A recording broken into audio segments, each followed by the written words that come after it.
Hello YouTube, and today I'm going to run through some basic features that you've probably seen but not been able to read in my first Colony of War video. So first off, you're gonna wanna start at your colony. Um, Alright, so you're going to here.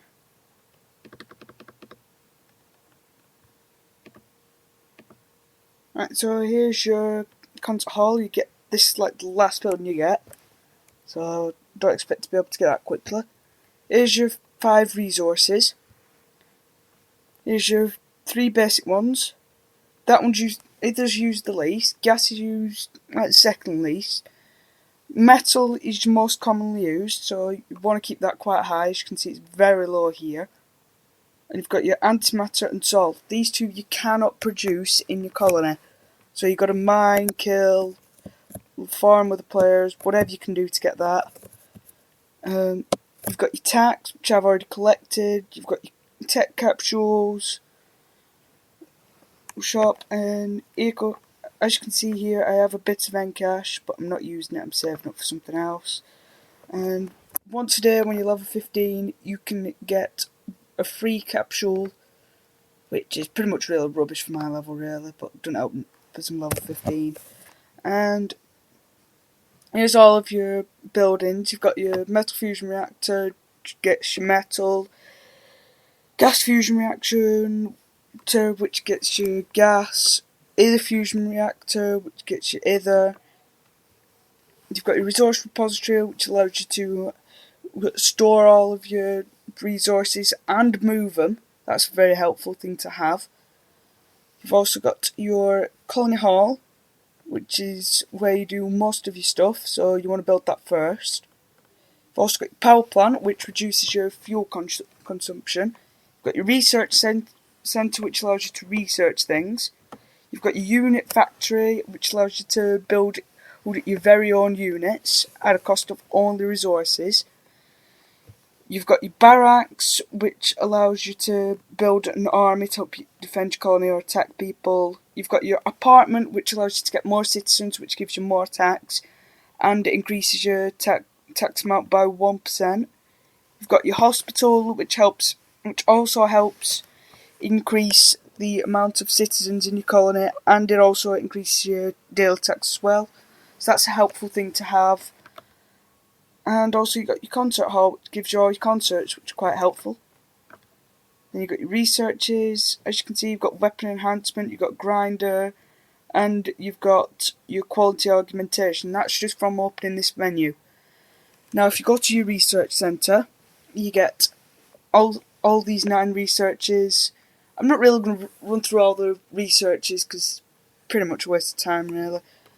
Then you got your build unit. As soon as you start the game, you will have very limited unit building. You won't be able to build nowhere near as much as I'm able to build at the moment.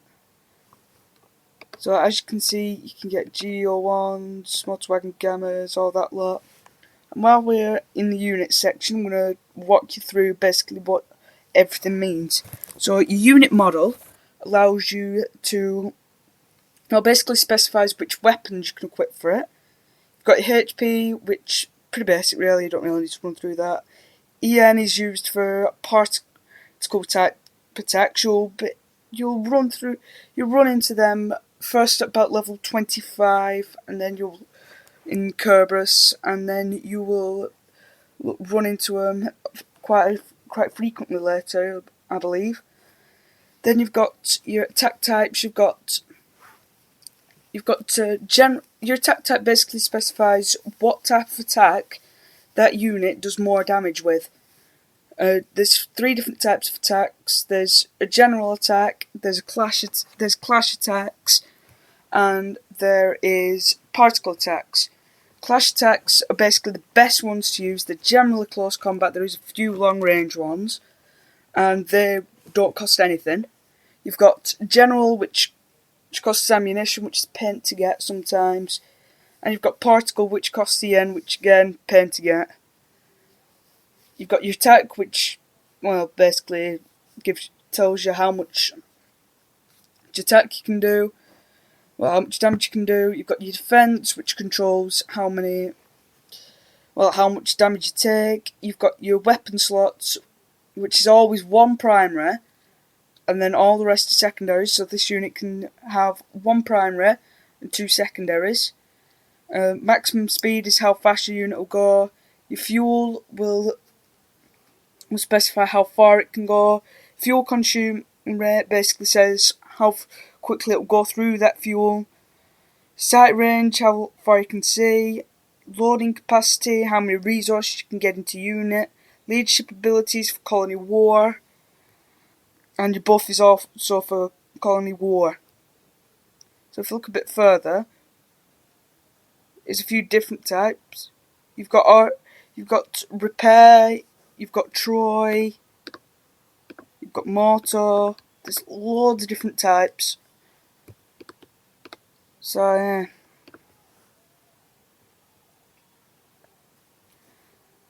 And then you've got your army. You won't be able to build this many army units. This is just how far I've got into the game. Yeah. So that's basically the colony I'll run through for you. So if we go... Okay, so I'm trying to find a weapon. Okay, so here's a particular weapon. You've got where it equips, which type of unit it'll equip to. You've got the accuracy of that weapon, which really does help. You've got your fire range, how far it can fire. You've got your attack type, which you've already run through. You've got your actual damage, which stacks on top of your unit's damage. You've got your preparation time. That's the time before you're telling it to fire and it actually firing. And you've got fire cooldown time, which is how long it will take for that unit to recharge. And you've also got different bits and bobs, which I'm just going to run through. You've got your computers, which increase your accuracy and your sight range. You've got your boosters, which increase maximum speed, evasion, and your booster speed. You've got your engine, which increases your maximum fuel, reduces your fuel consume rate, gives your EN regeneration and gives your shield a bit of regeneration. You've got your armour, which increases your defence. You've got shield, which basically protects your unit for a bit. You've got your container, which allows you to store even more resources, and you've got a pet, which will give you varied buffs depending on your pet. As you can see down here, I've got loads of random things. So yeah, got your unit factory and your warship factory. These allow you to buy some units. Here are some units that you can. Well, these are all units that you can buy here. And you've also got your warship factory where you can buy things here. You've got your PNI, or parts and items, where you can buy all sorts of parts and packs, which regen certain things, and you can buy low class enhanced minerals.